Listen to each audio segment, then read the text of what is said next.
about spending your money, you're donating 1% of all purchases to the Singularity Institute and 2% on your gas and groceries. So if you're interested in expanding your credit capabilities, check it out. It's also back at the registration desk.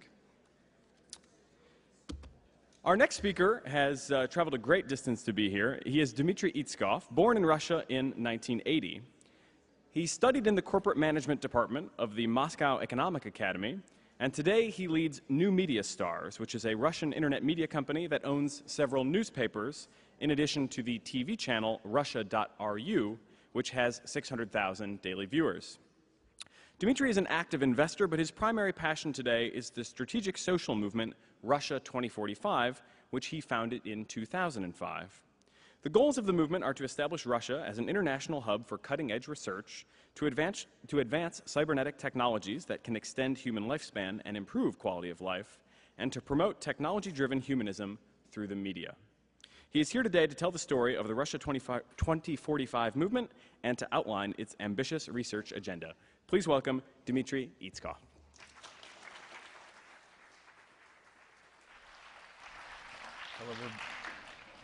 Hello. Just trying to check everything is okay now. You know, I founded the movement just 7 months ago, and my interest comes from 2005, but in fact the movement is just 7 months old.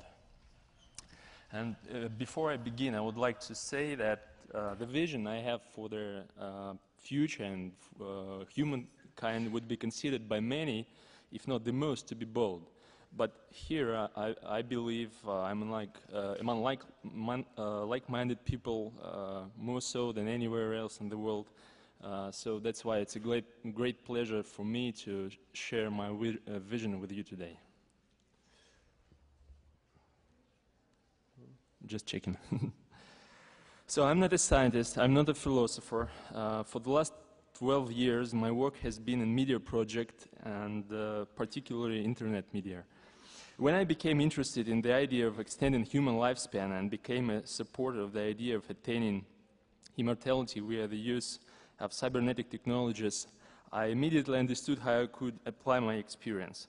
However, I've created a social movement and I'm working hard to promote this project, not just because I have some understanding how to do it.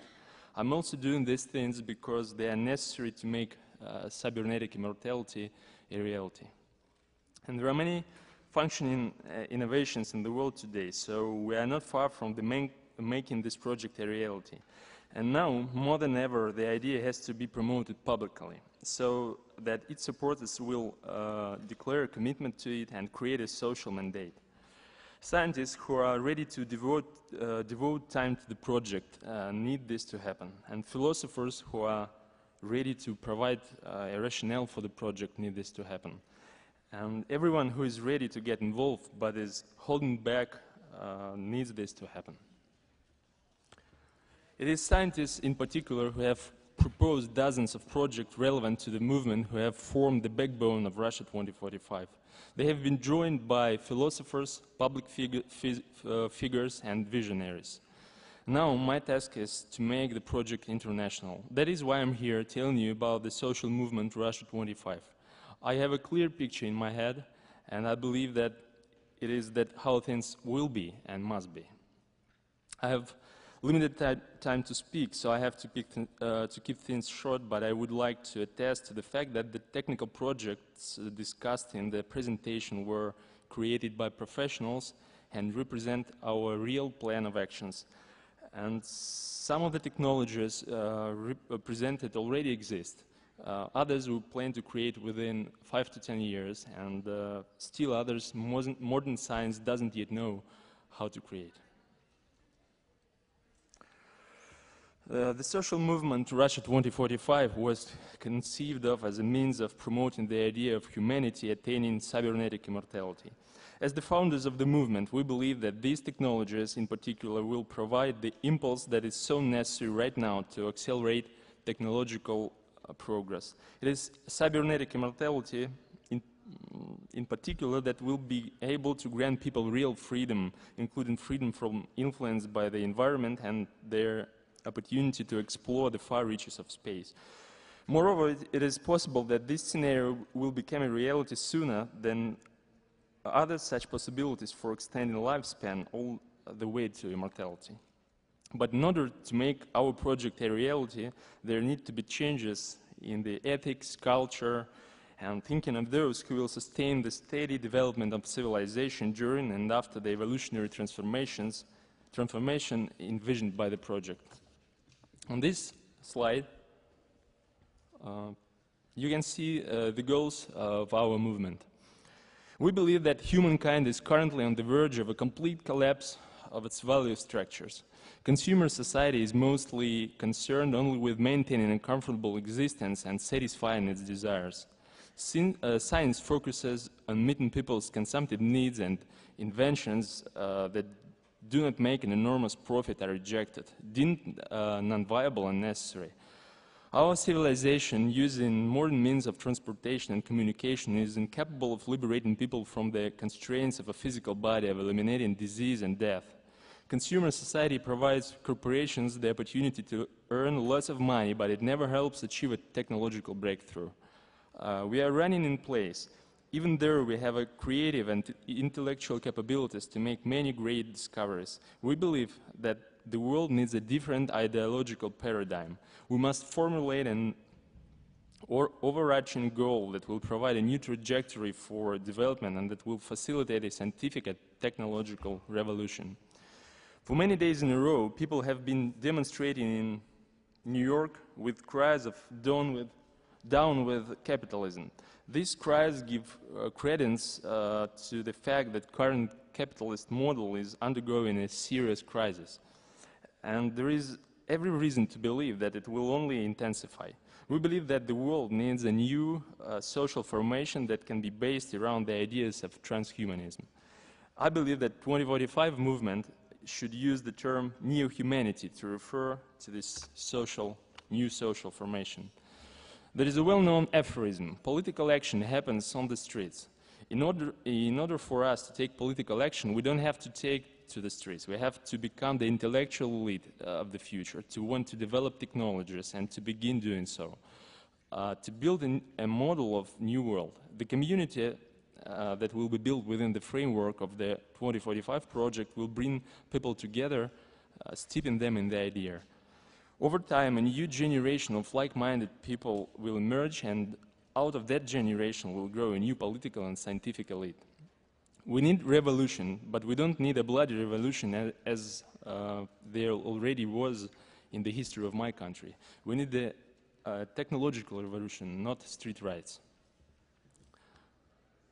The next slide has information on what we have managed to accomplish in 7 months of work. Of course, the concept of immortality still inspires doubt in many scientists, though we have already moved past the stage of distrust and demonstrated the seriousness of our intentions. We have managed to move the discussion from the platitude, is it possible or not, to the platitude, why does it need to be done? We have come in earnest and are here to stay. With or without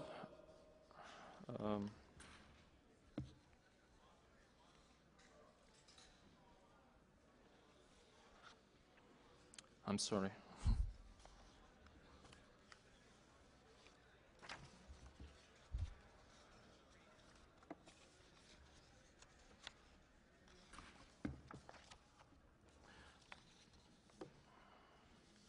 With or without governmental support, we will open a specialized center in Russia, and it will focus on developing the technologies needed to achieve the cybernetic immortality of a person.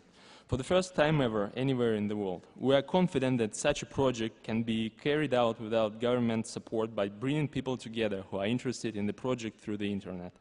But the government that supports the idea and invests in the project will in the future become the economic and political leader of the world. That is not my view alone. For example, famous in Great Britain scientist Kevin Warwick stated the same hypothesis in an interview to our movement. Next slide shows what our main areas of technical activity are. The aim of the first project known as Avatar, is the creation of a robot copy of a human being controllable through a view-computer interface. When I'm asked to give the gist of this project, I tell people to recall the film Surrogates, which depicts a world in which every person has an artificial body and he controls remotely. The makers of that blockbuster put an accent on the negative side of such scenario, but nonetheless the film's highly graphic demonstration of the idea allows one to get an immediate sense of what it is. The BuddyBee project creation of a life support system for the brain, a system that will link the brain to the outside world, and a method for transplanting the brain into an avatar equipped to hold it. Project ReBrain is in essence a Russian project to reverse engineer the brain. In the long term, we plan to create an artificial brain and transfer personality into it. But we believe that an orthodox idea related to the transferring of consciousness to an alternative substrate also can be developed.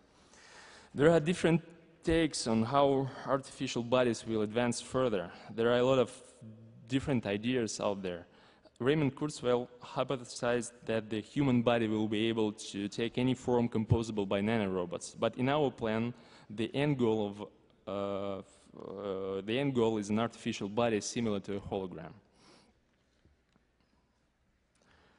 What you see on the screen is specific projects to be carried out within the framework of Avatar project. By specialists' estimates, the first Avatar could be built within the next 5 to 7 years.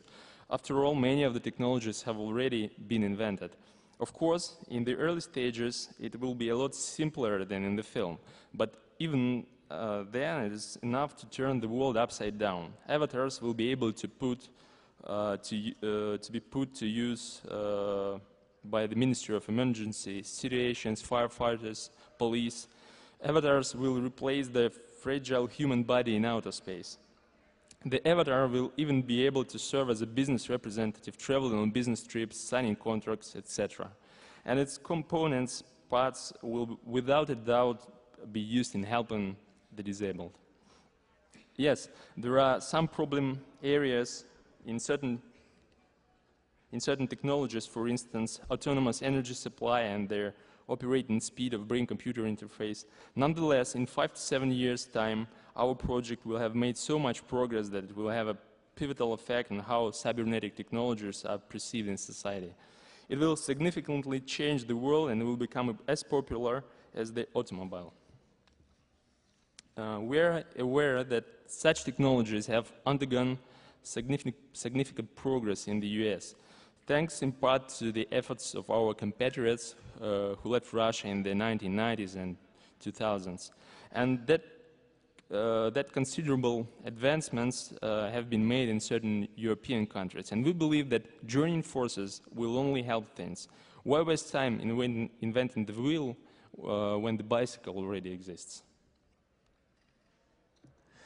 The main objective of the BuddyBee project, as I said before, is to design and build a system of life support for the human brain, and a system that will allow the brain to communicate with the external environment.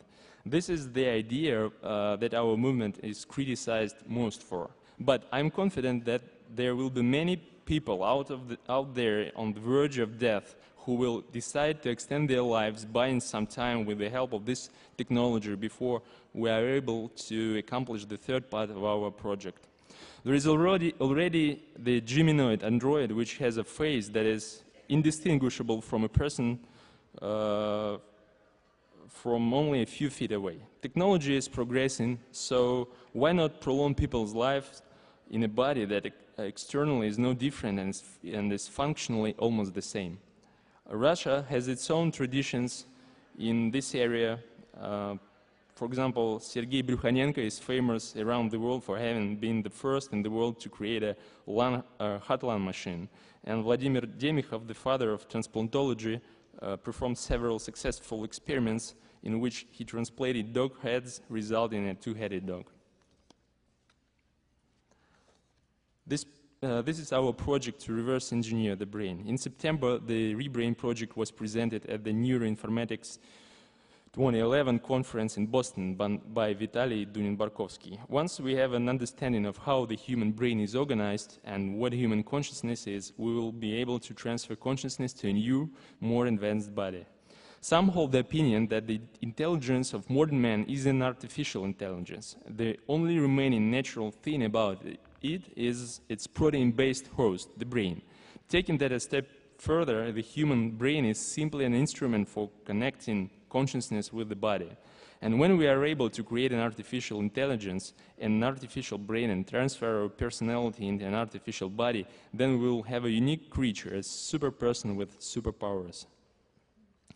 Our upcoming plans include organizing an international conference called Global Future 2045 that will be devoted to issues of modeling and predicting global dynamics, future scenarios for humankind and universal history. It's no accident we have so many plans related to social networks and online resources. These measures will help to make discussion on the project global. And the more participants there are in the social movement, the more like-minded people the project gets involved, the faster we will be able to achieve results. Our movement, just like any other complex and unusual project, provokes a great number of objections. For the most part, these are negative stereotypes held by society about immortality and cybernetic technologies, and I'm prepared to respond to each of them. First, our project is for all people. It is for that reason that we insist that all our technical plans remain open, and in consequence that their technologies themselves remain open. We will openly publish the results of our research, that is the project's guiding principle. Second, artificial bodies will be available to all who want them. It is each individual's choice whether to use new technology or to live one's life the way as it is. These technologies will not lead to social stratification, but on the contrary will decrease tensions. People will cease judging others by the color of their skin, by their belonging to one race or another. Third, their technologies used to manufacture artificial bodies and to transfer human personality into them will not be based on oil and gas. They will be of a different nature. And if, with the help of cybernetic technologies, humankind is finally able to live in outer space, all demographic problems will be solved. Fourth, our opponents say that death is a natural process. However, statistics are stubborn, and studies show that only 2% of people are ready to accept death.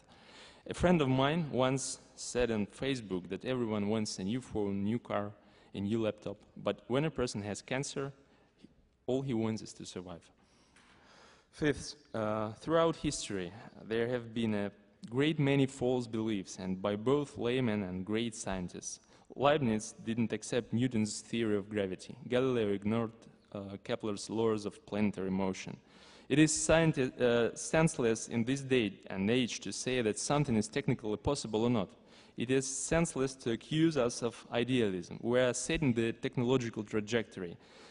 These are the steps toward making the 2045 project a reality, and every idea begins with a single step.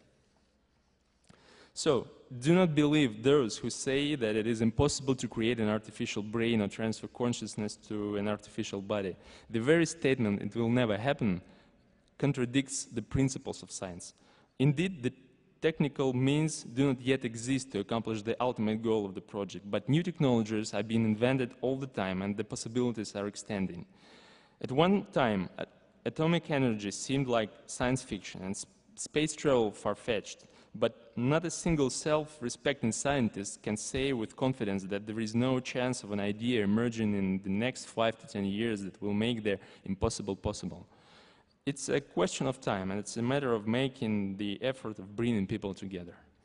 Our project can become a national idea for every country, and a global idea. It can unite people and governments. This project must be made possible. Sixth, every technological breakthrough absolutely must be accompanied by the elevation of people's values and an increase of awareness. Otherwise, civilization will meet its downfall. It's a law of the development of civilizations. We humans will need to evolve intellectually and spiritually together with this project. In gaining our new capabilities, people will cease to be so dependent on their bodies, and many things will open up spiritually. People often respond to our message by saying we want to remain immortal in works of art and people's memories, but immortality in iPhones, books, and in portraits of their inventors and creators is nothing more than an elegant metaphor. People live only to the point that they can no longer communicate, have control of something, have the ability to defend themselves in a court of law, develop physically, intellectually, spiritually. We understand that even life of the universe is finite, so we want to reproduce our definition of immortality, some criteria, orienting points. And we will consider our goal achieved when technologies exist that allow us to extend human lifespan from 5,000 to 1 million years. However, the choice remains in the hands of each individual. Here's an example of technology that is impossible to create at the present time. Two American agencies, the Defense Agency, DARPA, and the Science Space Agency, NASA, are developing the first interstellar spaceship in the history of humankind. The spacecraft is set to be launched in 2111. According to their director of DARPA's Department of Tactical Technologies, David Nayland, work on this project will require scientists to go out and to tackle problems that we will have you asking questions you didn't even know to ask at the beginning.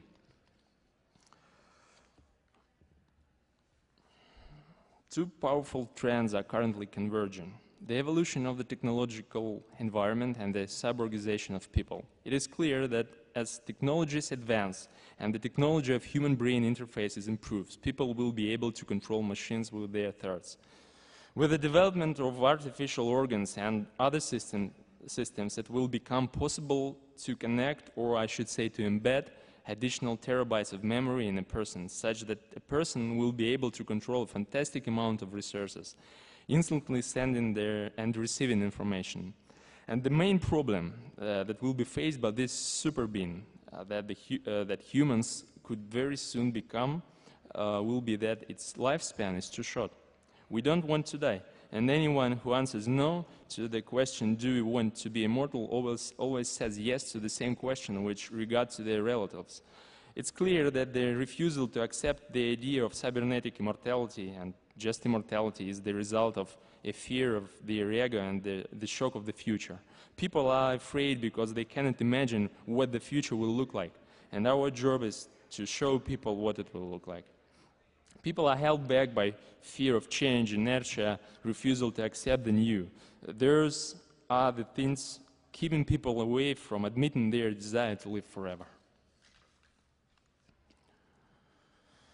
We are planning to transform Russia 2045 into a global movement with the name New Humanity 2045.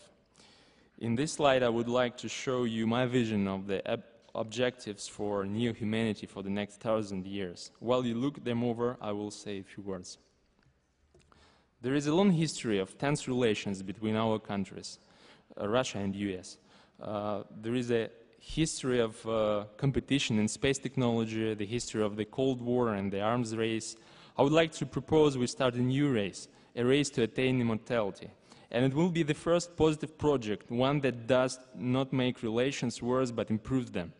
We will come together for the first time in order to do something so useful and good. Common sense must trump egotism. Instead of inventing new threats to people's health and lives, we, for the first time, will think about how to preserve life. For the first time, our competition will be for a good cause. And it's not important who wins. What's important is that people get to live as long as they want. All humanity will benefit from this. And now back to the future, from the future to the present. On the screen you can see the planned structure of the project for next 10 years. I would like to sum up the presentation to recall the words of a famous scientist and a man I respect, Stephen Hawking, to whom I would like to give one of the first avatars I create. All these possible separate universes exist simultaneously in a state of quantum superposition. When you decide to take a measurement, you choose a subset of histories from the range of possibilities, and those histories share specific measurable parameters. The history of the universe that you perceive is chosen from that subset of histories. In other words, you choose the past. And I would like to go further in that in this, you choose the future also. Call me romantic, but if we all decide that we want to live in a world in which people are immortal and truly free, then we will end up in such a world. We need to gather a critical mass of people who think in the same way. When we all decide that that's what we want, our ideas will begin to be realized. So let's get together and live in a reality in which we will live forever. It's our right, and if someone doesn't like the new free world, let them stay in whichever world they want, but they shall not challenge our right to be free and immortal. That is my dream, and I'm ready to devote my life to it. Right now, in this place, there are probably more like-minded people present than ever before, and there are also like-minded journalists here, and I suggest that we take advantage of this opportunity and declare our intentions to change the world. And I ask to consider my speech an open invitation to all world leaders and to the head of the